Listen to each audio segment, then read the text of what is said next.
It's so pretty in here. Hey, y'all.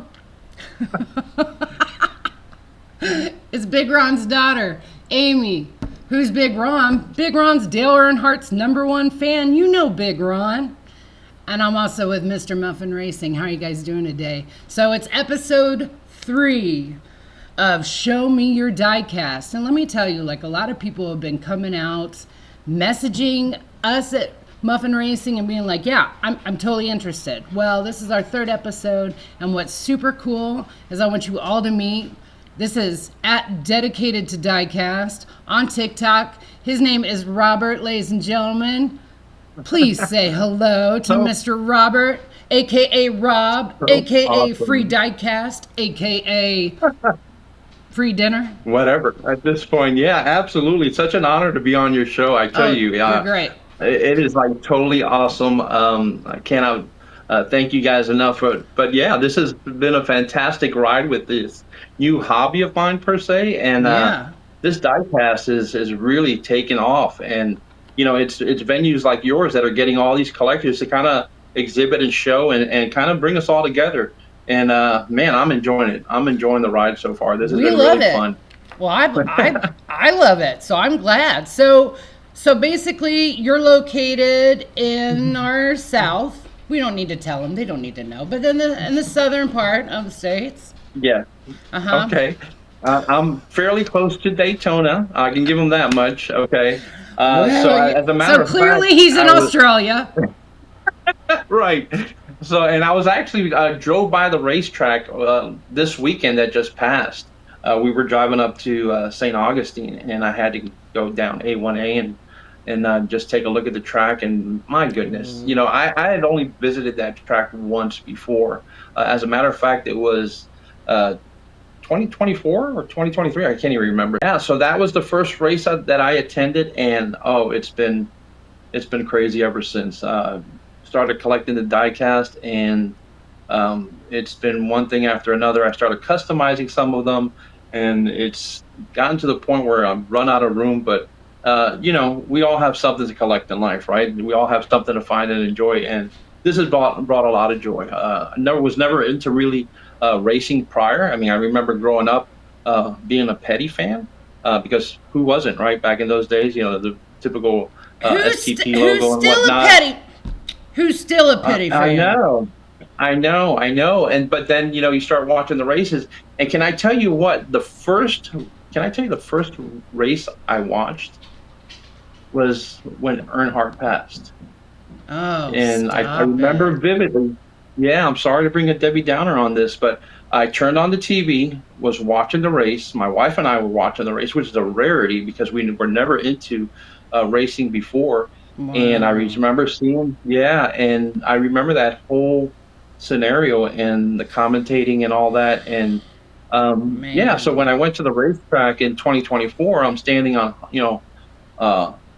sacred ground per se, and seeing his statue and going through the museum and saying, wow, like what a competitor, right? What a persona altogether. I mean, in the sports world, you only get few and far in between people like that. And boy, what a legacy he has left. Like, honestly, it's incredible, incredible. For real, so yeah, I mean, yeah. So that's where. That is so crazy. That was your first race. Yes, yeah. Can you believe that? And wow, yeah. So dude, and just I was not expecting us to start there, man. That's, I mean, let's get yeah. We're really getting Let's in get there. that stuff out of the way. Yeah, for sure, Man, for sure. But I remember that night. Like I was living in LA at the time, and my dad called me, and he's like, "Hey," and I was like, and just silence. Right. Like, oh man, it was. So that's just a trip. That just gave me chills when you were. Oh man, this is just a day that a lot of people won't forget. It definitely, and to go to that racetrack and walk those, the inner field, and just to see the location, just to see the track, and that I don't know if you've ever been or not, but that is such a. I have not. No. Oh my goodness, you've got to take the time. you've got to take the time because for somebody who had never been involved in racing and whatnot, I that was my first trip out there, and it is so monumental. It is so monumental, better yet said, that it just leaves a lasting impression whether you're watching a race or not. Wow. The size of that racetrack and just the area, and so yeah, it was great. I drove by it, like I said, last weekend. I could still see it from far away when I was on 995, still heading north, and I said, "Wow, this is really quite a racetrack." And I don't know, I haven't visited any others. But I can't say that that this one really leaves a lasting impression on you, especially when you visit it. Yeah, no doubt. Yeah. So, Yeah. well, what a way to start the show, Robert. Nice. I'm sorry. I'm sorry. I I'm mean, sorry. I'm, I'm I'm just telling you speechless. how I came across it. No, I'm being but honest. I just, yeah. but again, great, right? Like you got to witness a legend. Yeah, and it actually ignited me to now. I go back and watch some of the races and his competitiveness and his you like I said, you don't see that. You Right. don't see someone who's so passionate about racing that they kind of throw everything else to the side, and almost to the border where they're saying, oh, some might say, well, he didn't race fairly or whatnot, but you need that, right? In any sport, you need Yeah. somebody who's just so over the top that they're going to draw you in, whether you're a fan or not, because you want to see what's going on. And Right. so, to watch some of his older tapes and to watch some of the stuff that he, did and the races and the races that he won, just monumental overall is said and done. And now we're just dealing with the new generational um, racers, I guess, or drivers. Mm-hmm. We still have our villains, and I won't may mention any current names, but we all know who the villains are, Is and is but the that's villain is the important. villain crying right now? Probably, Boo-hooing again? yeah, more than likely, a And couple tears heading out. my brother and I were just talking about him the other day, and I was like, man, there's some things I feel about him that I was like, and I said it in the newsletter. You're just bringing it up, so we're just gonna do things in our own way. This is how Rob and I are gonna do it There today. you go. There we go. But like, man, first and foremost, these young drivers, yes, they want to drive aggressive. They want to prove. It's about points. It's about money. All the things. But if Right. you're not really in line for the championship, and you got team members who are on your team that are, They don't back off. Be a team Yeah, they don't player. get it. And, you got to do it, even Yeah. when Papa owns the racing team, okay?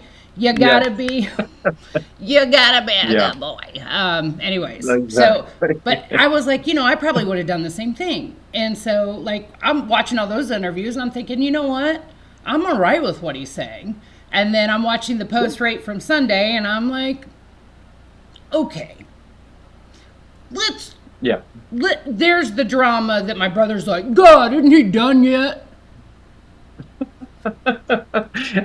But you need that in the sport, right? Don't you? I mean, at some point, Hey, you need that it's the controversial guy, NASCAR. that guy who just, yes, Yeah, it's the and NASCAR that, gossip. and it brings people coming back, and it just brings people coming back. And it brings us to this moment where we can discuss it together. Correct, correct. But overall, the history behind the sport and the way it's evolved and what they're doing now is just uh, insane. Yeah. I think one of the things that I really appreciate about the sport is just how family oriented it is amongst the masses of massive people that attend these races. Oh, yeah. It has a family oriented feel to it. Oh, my From gosh. the prayers at the beginning of the race to everything. It's just so traditional. And you kind of lose that in other sports, right? A lot of sports they kind of go for the glimmer and the glam and the one star and they only and so I love the fact that NASCAR is just totally opposite, right? I mean, what other sports do you see the family members on next to their husband ready to get into a race or whatnot, and you have the entire. It's so odd to see that, but it's so awesome to see that at the same time because no other sport shows that. I And so love it. it brings it down to a human level where, you just get pulled into it. You really do. And then you add in all these cool cars and all these, awesome racing, and how do you not fall for it, right? True So, statement. And what I'm an a little. excellent leadway, Robert. Oh well, and it's the odd thing about it is, I'm kind of fortunate because even though I got in super late into the love of NASCAR, there's so much video out there that I'm just pulling up tapes and Oh, watching, and I oh don't even yeah. know which race I'm watching. I'm just watching them, go at it, and it's just fabulous. It's really good to see the competitiveness and just the skill set, right? Because the Yeah. first thing you hear about NASCAR is, oh, all you need to do is make a left turn. No, that's very far from the truth. So amazing Right. to see everything that goes into a single race and a season. So really cool, really really cool. I love all your passion already. This is great. I Yeah, mean, and it's you bring up familial, and again, like I think I've said that in almost every episode. True, and tradition, and yes, yeah, and then when you said the thing about who didn't like Petty, well, yeah, the Marlboro Man of NASCAR, like, yeah, right. and like, or and like our recent winner now. I mean, Yeah, Chase. What would have happened if Chase was like? I've used this joke before, but truly, like, what would happen if Chase was like, Dad, I think I want to be a dentist. right. But like, Bill, grandfather Elliot, the wife's involved Yeah, with the marketing part. Like, it is yeah. a family affair. And, anyways, whatever. Blah, blah, blah. And yeah, and Oh, sorry. like we stated, what other sport do you see that? Like, what other sport do you see like the complete involvement? And that's one of Yeah. the things that unfortunately other sports are unable. This is an untouchable type of venue, right?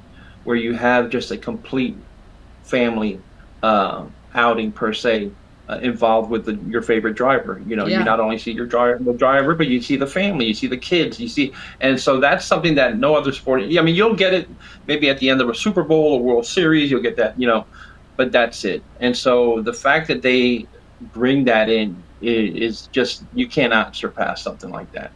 So yeah, and that's where the rabbit hole of diecast began. Yeah, man. uh, I love that. yeah, so it's been fun. The bad thing about it is there are so many diecasts out there, and you just got to have them all. True. What do you And do? okay, so let's talk about your diecast. Okay. Yeah. So Um, we want to see it, and like you know, you could definitely tell by the TikToks you make, the content that right. you were a vintage classic kind of guy. I like the old stuff, right? Like, Who's mad my at you? mindset is Who's that mad at you? Nobody. the new stuff will be around. You can always Mm-hmm. get that, the new uh, diecast, but those older ones and what they drove and the history associated with that, that's what I love. I've always been that type of guy, right? So I not only collected diecast, but in the past I used to collect other sports memorabilia, and I never went for the new stuff. I always looked for the older stuff. So yeah, I mean, as a matter of fact, I would say probably about, if I had to guess, maybe about 70, 60, 70% is older Classic. style. Yeah, classic, like, Gen 4, 90s and up type of deal. While I do like the new generational cars, they don't hold any good memories because they're just not there yet. Like, it's hard, but Right? I kind of like to stick to what I remember, and so that's been fun. It's been a fun collection. I mean, who can pass up a Plymouth Superbird? Where are you going to see that again? And I It's almost a wish. And cool car, here's my man. spiel. Yeah, here's my spiel. And so if this happens, we're going to take credit for this, you and I, is that NASCAR on that throwback schemed weekend Mm-hmm. should bring back throwback cars. I think that would be sensational, to just bring back those 90, Monte Carlos, just incorporate the whole throwback. And that would be so sensational. Yeah. So there it is. If it happens, we were here first, right? You're And we'll just go with hilarious. that one. I love it. Yeah, it works. It works. So first, do we have Yeah. a mixture or do we have a favorite? Oh, okay. So obviously, Dale Obviously. is at the top. Obviously, sir. Obviously. From my local favorites now, I'll tell you what, and here's what kind of saved me on my blood pressure, right? So I used to be adamant fans with like a one team fan and then just go through that seasonal up and down thing. Yeah. And now I've actually learned to just enjoy the sport. So I'll have a different player or a different fan depending on the race. I tell you what, I was a Kyle Busch fan for a little bit because who doesn't like M&Ms, right? And I'm a big M&M guy. We just were talking about that with Tyler. Yeah, he said that was his favorite. He'd sit out with his papa and watch that semi Yeah. go by. Yeah, he loved it. So yeah. started out. As a matter of fact, he was my first diecast in a whim. I just I saw it listed and I said, "Oh, let me try it." I had never had one before. Bought it and obviously fell in love with it, and then it just started off from there. I like Bell. I know a lot of people are iffy about that, and believe it or not, even the villains, the Hamlins and the Logano's. I mean, you got to bring them into the mix because if you don't have them, you don't have that drama. I can't say that I like them, but I like the fact that they're in the sport because they keep it makes interesting. it that much more interesting. Yes. I mean, can you let's think about it like this? Can you imagine the WWE without the Undertaker or some of the villains that were synonymous with wrestling? I mean, you need those guys at some point. So yeah, they're doing their Rowdy due Roddy diligence to make Piper. sure. Rowdy Roddy Piper. Right? What was his Oh, name? yeah. Junkyard Dog. Was he real or was he Right? just in the cartoon? Was Junkyard Dog real? No, Junkyard Dog was real. Oh, Of dude. course he was real. Well, Oh my goodness, yeah, you're talking about we're way back now. Well, see, I just watched the cartoon, but Oh no, I loved no, Mr. the T, Junkyard so Dog. Yeah, there you go. there you Right? go. Now, did you like him over Rocky though? That's the big. When you fought Rocky, were you going for Mr. T? Because that's going to say quite a bit too. My favorite movie, well, one of them is DC Cab. Have you ever seen that movie? I've never seen DC Cab. Okay, so I know I'm writing it down. DC Cab. Mr. I have T. my pen right. It's about a taxi company. Everyone watch DC Cab. Oh, wait a minute. I think I did watch it. A Baldwin, I did watch the young Baldwin's in it, who doesn't look really like a Baldwin. You wouldn't think he is. He's a different nose, but it's great. Came out in like '87. Irene Cara was a big deal. Anyways, remember, right? Should have stayed in school. I'll have to pick it up and watch it again because I do remember it, but I don't recall that scene. So I'll definitely have to pick that up. Do it and message me. All right, and scene. So I will. Okay, so great. So we were talking about Hamlin the villain and how they all play a role. So correct. I can't help but see this huge cabinet behind you that is filled for sure, correct? So absolutely. So let me see if I can pan over here. Very excited to see what's going on. There we go. So all right. Obviously there's a mirrored background, so it's looking quite a bit more than what it is. But what I started doing was I started collecting every Daytona 500 winner. Nice. So I'm not sure if you can see, obviously Byron's 2025, 24, and then we're going to the Stenhouse and going down the line. I think I made it all the way to the 80s. Didn't complete the 80s. I've obviously got Petty up here. Oh yeah. And then the Great Ghost, and here we have Cale Yarborough, so forth and so on. So there's a couple of difficult ones that I'm not sure if you can see it, but the Cale Yarborough there, the Hardee's one. Yeah, the Hardee's. We see it. Yeah, we see it. Yeah, we see it, bud. Yeah, converted. So I converted a lot of them. I've got some on the table because as much as I love diecast, the one thing I don't like is they cost money, right? So there's that one my resolve for that. Yeah, so the resolve for that was to get some of the more expensive diecast and kind of customize them so that I can have some of the more likable ones, which we're looking at one. I gotta figure out this. Oh, you're fine. I'm gonna go back to you. I'm going back to you. There we go. Okay. Take that full shot. Oh my gosh, buddy, look at that. Go. Yeah. So, Ernie Irvan has been a very good contributor to my custom die cast here. Nice. And what we're looking at here is a totally remodeled, repainted Ernie Irvan 1987 Monte Carlo, obviously with the arrow coupe on the back, and just started getting them, ordering decals, spray painting them, doing the adjustments, redoing the interior or whatnot. Wow. And now it's part of my collection as I have to label it here, my 1986 Daytona 500 winner. So just when I started doing the customs on it, it was something more for relaxation. I'm very impatient. Okay, so I'm very impatient, which is not a good combination. But I also like to have the rarities, but I don't. I'm that guy who enjoys more of finding it at a lesser cost than going out and buying it. So here's a perfect example of. Obviously, we're going back to it. Yep. There you go. So here we are, Kurt Busch, his Daytona win. The car itself, the diecast, is over about about 150, maybe 120. Yeah. I got this one for $40. Have to change some of the sponsorships. Added my own grass. Added my own the swipe marks. Scrape paint. Yes. Yep. You know what, buddy? So, if you bring that car back just a little bit, like kind of just sit back in your chair a little bit and bring it back. There you go. I think it's that glare a little bit kind of. Oh. Wait, let me see if I can. There we go. Hold on. Is that better? Yes. We're able to see perfect. it. Yes. That's wonderful. Perfect. Good job. Here we go. Oh, I can see it too. So here we go.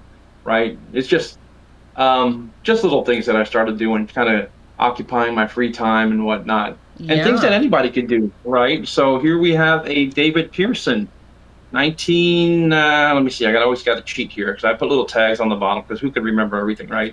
1970 Daytona 500 winner. Well, guess what? It's a petty car that I just went ahead and took off the paint scheme, and you can take off the paint scheme very carefully using some acetone to take off the prior numbers, and then you order your decal set, and then this is a beautiful die cast. And obviously, I don't think they make this. I don't think they do this one, do they? No, I have not seen that. Dude, that is. So when you were in school, did you do art class? Did you enjoy? Yeah. Can you believe I actually went to college on an art scholarship? And here's the deal I found out about art.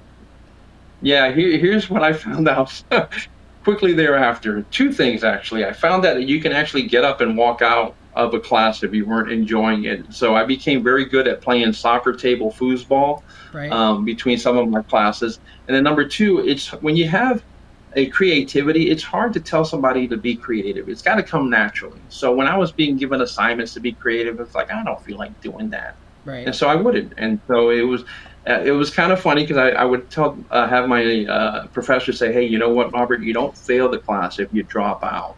And so I would just withdraw from the class. And so my art career ended there. I wanted to obviously I wanted to go into animation, but I've done a lot of, murals for buildings and stuff like that at my old high school. And I've done a lot of art. I still like to dabble in it. I wish I was, I guess, retired to the sense where I could dedicate more time to it. But now it's dedicated to diecast, and so this is where I'm at. Let me show you another real cool one that I came up with. I know you saw the video on this. This is another thank you, Ernie Irvan. Right. This is his Wilkesboro win. I have it written down here. The Holly Farms 400. 1980. Wow. I mean, the diecast it's there, right? And you just have to be creative. I mean, I show it on the video, right? You strip it down, you paint it, you get the decals on, you take your time. Do you do anything to the underbody on the underside of the car? Do you do anything? I do it to the inside, right? So obviously with Dale's,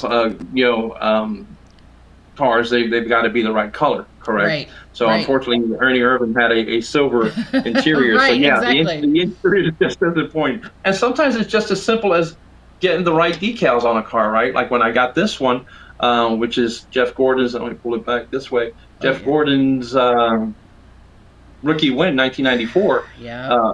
My God, it was missing the decals, and I know it's a sponsorship thing, and I get it. but come on. So I ordered the sponsors and put the right Yep. decals where they need to be. Trying to make Amazing. sure I'm Yeah, barely you're like, actually, just yeah, you're doing great. You're doing a There we great go. job. Yeah. Okay, so this is where, um, to me, it just makes a huge difference. And then I got creative with some one. I'll show you this one real quick. Uh, Curry Earnhardt, right? I bought Oh this yeah. one. Um, I'm not sure. Let me see if I can get it in the camera Oh, frame. you're in. But You're in. We see it. okay, well, there it is. Well, the trunk, it was missing a trunk. And so right now on my Oh. son's Lego piece, he's missing a Lego piece because that's an actual Lego piece that I put a label over it and made a Oh. trunk out of it. Oh, that's Right? brilliant. That's Right. brilliant. So it Nice. shows perfect, not a bad thing. And I tell you, I'm learning how to do the decals. It's extremely cumbersome, but label paper is your best friend. And so if you have a good printer and you have the time to print your decals, you can do it on regular label paper. And then the trick is if you get some clear tape, I'm not sure if I have clear tape here, but if you get some good old clear tape and cover whatever it is that you printed, it gives it that glossy shine like a water slide decal. And then you're able to go ahead and make those smaller decals that are not major projects, but you can get them on there. And here's one that I know you're going to love, and that is Yeah. I just finished this Yeah. one. Oh, look at the front. Oh, look Right. at that. Wow, So bud. this one was a lot of fun. It's always, and this is probably the fourth one that I've done. I showed the one I showed on my video. I actually had somebody contact me and said, please, sell me this car. And so I sent it to them. And that's basically how it works, right? If somebody likes something, and I have the ability to just push it forward, then that's Right. what happens. So it's been fun. It's been fun. It's a good way to kind of unwind, I guess, if that's the right word. This Sure. one, by the way, I'm trying to. There we go. Yep. It's going to you. Stop. This is headed to you. No, it's Yes, not. yes, it No, it's is. not. Are This you one's going to serious? you. I am serious. I am very serious. This one's headed your way. Oh. So when we're all is said and done, you send me where it is that it needs to go to, and then you just promise me you show me where it is in your home, where it is that you're going to put it up. Because I definitely did this one with you in mind for intention for you. So this one's headed to you. And I think this Dude. one actually, in actuality, I'm not sure if the camera will pick it up, but I actually, in some of the reference photos, I noticed that the hood had bowed a little bit, so there was a gap. I Yeah. actually Yeah. took a miter, a little Dremel tool, and kind of lifted up the hood, and there's these added attachments on. So I think you'll get a real kick out of that. So Oh, I just wanted to give man. something to you. I wanted to give something to you because you've been really awesome with this whole diecast interviews and whatnot, and so I just wanted to show a little appreciation. Dude, that is like the Yeah, coolest thing ever. My brother is going to I'm be so glad. so jealous. And I know Really? Big Okay. Ron's loving that right now. Oh, yeah. I'm Oh, so yeah. glad. I'm so glad. Oh, my And gosh. then obviously, Wow. yeah. And so the greatest one I came up with was the turtle car. And thanks to Big Trucks, who demonstrated his, I said, you know what? I've got to have that. And when I went shopping for it, I said, there is no way in heaven's gate am I going to be able to explain that expense anywhere. So this was I want to say this was an old Dale that I had that was missing pieces. I Mm, kind of have like a box of skeleton stuff here. sure. And Well, so I had yeah, been your thinking of what to supplies. do with it. Yeah, and so the tail comes from a Jamie McMurray die cast, which I switched out to, again, another cheap trick. If you don't want to hand out money for the Daytona 2010 Jamie McMurray, you get Nice. the one with the tail on it, which is a fraction of the cost. Rip the tail off and glue on a COT tail, and there you have it. Same That's paint scheme, same amazing. everything.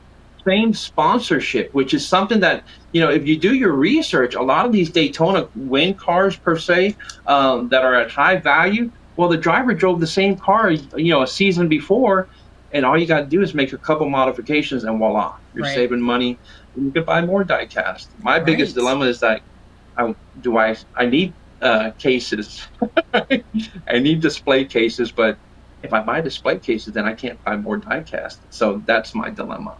That's what I'm dealing with. Oh. Yeah. I see. Aside from the fact that there's a couple more I want to get to include my first race, which was Harrison Burton and his 21 victory car. That I think would be a sweet one, and probably just a lot of the older ones, like I said. But I'm not sure how well you can see this shelf here, and these are all my looky there. Oh yeah. yeah. Here we Yeah. go. There we go. Here we go. That's So I great. got the Dale collection, of course, and then started going into the 118s, and I'll tell you, this 118 of I Earnhardt's, thought that's what they were. this thing is spectacular. Yeah, Like, look at aside that from it beast. weighing, yeah, this is a weapon. I mean, this thing it weighs, and you know what's odd? This is unfortunately the car that he passed, and this is his last race car. The 124 version doesn't have that roof bar. So Yeah. this is the only version that they went ahead and put the roof bar, which is I thought was super odd because it's not a direct replication of what he was driving. So Right. this is the only one that includes that. And Weird. when I saw this was a must purchase. All of my purchases are a must purchase at some point, right? And then just going down the scheme, Earnhardt he's one of those guys, right? He's that guy that everybody wants to be at some point in life. I'm Right? telling Just you. kind My of, just kind dad's hero. He'd be like an eagle could sit on that mustache. of.